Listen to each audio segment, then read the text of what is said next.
Hello मेरे प्यारे दोस्तों, तो आज की वीडियो होने वाली है लोकिज्म एपिसोड नंबर 158 के ऊपर। और आपने इससे पहले की वीडियो नहीं देखी तो उन सभी वीडियो का लिंक ऊपर आई बटन और नीचे डिस्क्रिप्शन में भी होगा। अगर आपको तब भी ना मिले तो जाके प्लेलिस्ट चेक कर लेना, वहाँ पर आपको जरूर मिल जाएगी।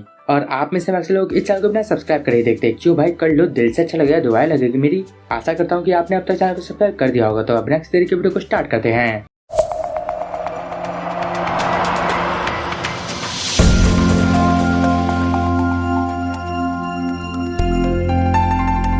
एपिसोड की शुरुआत में जियो के हाथ में वो ईंट थी और वो काफी डर रहा था और वो मन ही मन सोच रहा था, क्या ये लोग हमेशा ऐसे ही काम करते रहते हैं? इन लोगों को तो कार के अंदर के कैमरा की भी परवाह नहीं है, इनके अंदर बिल्कुल डर नहीं है, ये बिल्कुल भी नॉर्मल इंसान नहीं है। लेकिन तब भी मैं इन लोगों के सामने बेवकूफ नजर नहीं आना चाहता।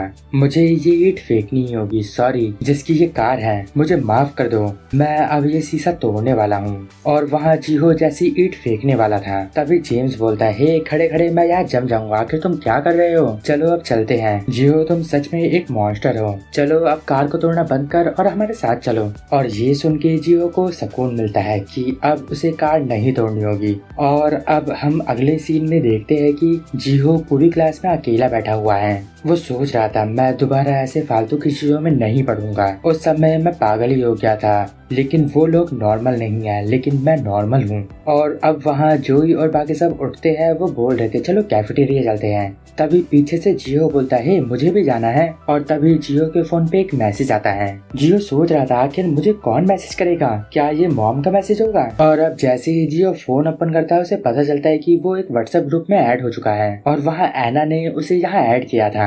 जेम्स वहाँ मैसेज कर रहा था, हे जियो, वहाँ एना बोल रही थी, क्या तुम ठीक हो? वहाँ जियो सोच रहा था, क्या इन लोगों ने मुझे एक ग्रुप में ऐड कर दिया?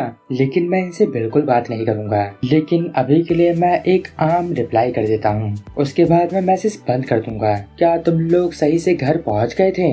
और वहाँ वो लोग ग्रुप में काफी फोटो सेंड कर रहे थे। वहाँ जियो सोच रहा था, ये लोग काफी फोटो सेंड कर रहे हैं। और वहाँ वो ग्रुप में फोटो देखता है कि वो एना के साथ था। जियो सोच रहा था, ये तो एना है, ये सच में काफी सुंदर है। और ये देखो मैं यहाँ कितना नर्वस लग रहा हूँ। और वहाँ सैम उस फोटो का रिप्लाई करते हुए बोल रहा था, ये देखो जियो कितना ब्लश कर रहा है। और अब जियो वहाँ एक और फोटो देखता है। वो सोच रहा था, इस फोटो को क्लिक करने के बाद होटल के मालिक ने हमें वहाँ से भगा दिया था। और ये देखो इस फोटो में तो एना मेरे पीछे ही खड़ी है। और अब जियो एक और फोटो देखता है, वहाँ पर जियो बिल्कुल बीच में खड़ा था। वहाँ जियो सोच रहा था, मैंने आज तक जितनी भी फोटो ली है उनमें मैं कभी भी बीच में नहीं था। और अब जियो वहाँ पर अपनी क्लास में नजरें घुमाता है, तब वहाँ क्लास में कोई भी नहीं था। जियो बोल रहा था, क्या वो लोग मुझे छोड़ के चले गए? लगता है मुझे भी चले जाना चाहिए। और अब जियो जेम्स गोंग के पास चले जाता है। वहाँ पर वो लोग काफी मजे से पूल खेल रहे थे। जेम्स बोल रहा था, जियो तुम यहाँ आ गए? जियो सोच रहा था, ये सब के सब यहीं पर है, लगता है ये इनका ही जगह है। और वहाँ पर एक और बंदा बोलता है, हे जियो क्या तुम खाना खा के आए हो? और वहाँ पर वो लोग पूल के साथ साथ और भी गेम खेल रहे थे। जियो सोच रहा था, मुझे नहीं आता ये जो गेम खेल रहे हैं, आखिर ये कैसा गेम है? और अब जेम्स दोबारा जियो से बोलता है, जियो क्या तुम मेरी दोबारा हेल्प कर सकते हो? और अब जियो दोबारा से अपने अकाउंट से पैसे निकाल के जेम्स को दे देता है। वहाँ जेम्स बोल रहा था, थैंक यू जियो, मेरे साथ जो लोग रहते हैं उनके पास भी बैंक अकाउंट नहीं है। जियो बोल रहा था, इसमें थैंक्स से क्या बात है, मैंने तो तुम्हें तुम्हारे ही पैसे दिए हैं। वैसे जेम्स तुम्हारा एटीएम कार्ड काम क्यों नहीं कर रहा है? तुमने थोड़े समय पहले भी मेरे अकाउंट से पैसे लिए थे। जेम्स बोलता है, पता नहीं क्यों, मैंने तो बस एक सिंपल सी ट्रांजेक्शन की थी। वहाँ जियो सोचता है, लगता है इसके पास कोई और उम्मीद नहीं थी। लेकिन जो भी हो, मैं इसे अभी पैसे दे रहा हूँ, इसका मतलब ये थोड़ा है कि मैं इसे अपनी जेब से पैसे दे रहा हूँ। जब इसका एटीएम कार्ड काम करने लगेगा तब ये सारे पैसे मुझे वापस दे देगा। और वैसे भी जो दोस्त होते हैं वो एक दूसरे के हमेशा काम आते हैं। और अब जेम्स बोलता है, क्या तुम चाहते हो कि हम लोग बिना पैसों के मजे करें? वहाँ जियो बोलता है, हम ऐसा नहीं कर सकते। और अब जियो अपने घर आ जाता है और वो जेम्स को कॉल करता है और उससे उसका बर्थडे पूछता है। जेम्स बोलता है, मेरा बर्थडे वो 3 सितंबर को आता है, लेकिन तुम क्यों पूछ रहे हो? जियो बोलता है, कुछ भी नहीं, मैं तुमसे बाद में मिलता हूँ जेम्स। और अब हम जियो को देखते हैं जो कि बैंक में जाके अपने कार्ड का पिन चेंज करके जेम्स का बर्थडे रख देता है। और अब वहाँ पर जियो जेम्स के पास जाके अपनी पासबुक और एटीएम दोनों ही दे देता है और वो बोलता है मेरे एटीएम का पिन तुम्हारा बर्थ डेट है, तो तुम अब मुझसे बार बार अपना पिन मत पूछना, तुम्हारा जैसा भी मन करे तुम इसे इस्तेमाल कर सकते हो। अब हमें इस बात की कोई भी चिंता करने की जरूरत नहीं होगी कि तुम्हें मुझे कितने पैसे देने हैं, बस तुम ये सोचो कि ये तुम्हारा एटीएम कार्ड है और इसे अपने इच्छा अनुसार यूज करो। वहाँ पर उसे जेम्स के ऊपर पूरा भरोसा था, तब भी उसने अपने फोन के ऊपर एक नोटिफिकेशन सेट किया था जिससे उसे हर ट्रांजैक्शन के बारे में पता चल सके। जो सोच रहा था वैसे भी कौन सा इसमें मेरे पैसे जा रहे हैं, जेम्स बाद में मुझे ये सारे के सारे पैसे वापस कर देगा।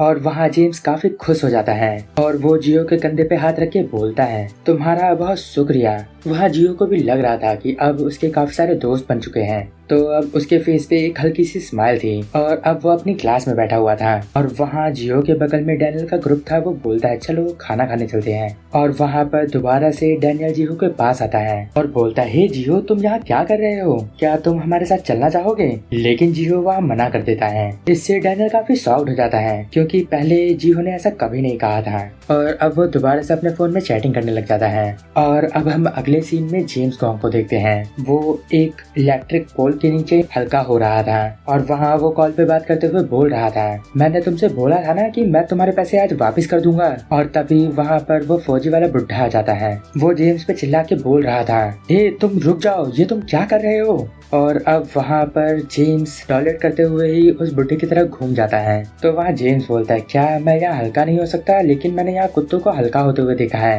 वहाँ वो बुढ़ा बोल रहा था हे तुम इस तरफ मत घूमो। वहाँ जेम्स सोच रहा था अरे अब मैं उसके पैसे वापस कैसे करूँ। और अब हम अगले सीन में देखते हैं कि जियो अपने कमरे में लेटा हुआ था और वहाँ लेटे लेटे एना की फोटो देख रहा था और वो सोच रहा था मैं इसे अपने फ्रेंड लिस्ट में ऐड करना चाहता हूँ, मैं इसे मैसेज करना चाहता हूँ, लेकिन मैं ऐसा नहीं कर सकता क्योंकि मेरा अकाउंट काफी ज्यादा बेकार है। और वहाँ जो जियो था उसके बस 4 ही फॉलोअर थे। जियो सोच रहा था मैं ये नहीं चाहता कि वो मेरा फेसबुक पेज देखें क्योंकि ये सच में बहुत बेकार है। और तभी वो देखता है कि उसके एक पोस्ट पे 58 कमेंट होते हैं। ये देख के वो हैरान हो जाता है और वहाँ उस कमेंट में जियो को गालियाँ पड़ रही थी। जियो सोच रहा था आखिर ये कौन है और ये क्या बोल रहा है और इसने मेरे पोस्ट पे इतने कमेंट क्यों करे हैं, आखिर ये क्या हो रहा है। और अब जियो उस बंदे का अकाउंट खोलता है, ये किसी डोंग चुई नाम के बंदे का था और वो उसे देख के सोच रहा था देखने में तो ये काफी ताकतवर लग रहा है, लेकिन ये मेरे पोस्ट पे कमेंट क्यों कर रहा है। और अब जियो उस बंदे का और अकाउंट चेक करता है और वहाँ लिखा हुआ था कि उस बंदे को किसी ने $1200 का स्कैम कर दिया है। जियो सोच रहा था इसके साथ स्कैम हुआ है, लेकिन ये मेरे पीछे क्यों पड़ा हुआ है। और वो सोच रहा था लगता है मुझे अपना फेसबुक अकाउंट बंद कर देना चाहिए, लगता है कुछ जरूर ऐसा है जो मुझे समझ नहीं आ रहा है, आखिर वो मेरे अकाउंट में क्यों कमेंट कर रहा था। अब वो क्लास में बैठ के सोच रहा था उस बंदे ने मेरे हर पोस्ट पे कमेंट किया था, मुझे लगता है वो मजाक नहीं कर रहा था, लगता है उसे किसी ने पागल बनाया है और जिसने उसे पागल बनाया उसका नाम मेरी ही तरह होगा। और कहीं ये तो नहीं है कि ये सब जेम्स ने किया हो, नहीं नहीं ऐसा वो नहीं करेगा। और अगर उसने ऐसा किया भी होता तब मेरे पास नोटिफिकेशन जरूर आता, लेकिन मुझे तो कोई नोटिफिकेशन नहीं आया। और तभी वहाँ डोंग चोई जियो के क्लास में ही आ जाता है और वो बोल रहा था मैंने तुझे ढूंढ लिया, तू चोर, तुझे क्या लगा था मैं तुझे ढूंढ नहीं सकता और अब शांति साहब मेरे पास आ। जियो सोच रहा था ये तो वही है, ये यहाँ आ गया। और आज का ये एपिसोड यहीं पर एंड होता है। अगर आपको इस वीडियो में कुछ भी अच्छा लगा या पसंद आया तो इस वीडियो को लाइक कर देना। इस वीडियो का टारगेट है 500 कमेंट, देखता हूँ कि आप इसे कब तक कंप्लीट करवाते हो। और अगर आपको मुझसे बात करनी है तो मुझे इंस्टाग्राम पे डीएम कर सकते हो, वहाँ पर मैं सबके मैसेज के रिप्लाई करता हूँ, बस मुझे रील से मत करना। आखिर रील का क्या रिप्लाई करूँ मैं। तो अब मैं मिलता हूँ आपको नेक्स्ट वीडियो में, तब तक ले गुड बाय, सायनारा।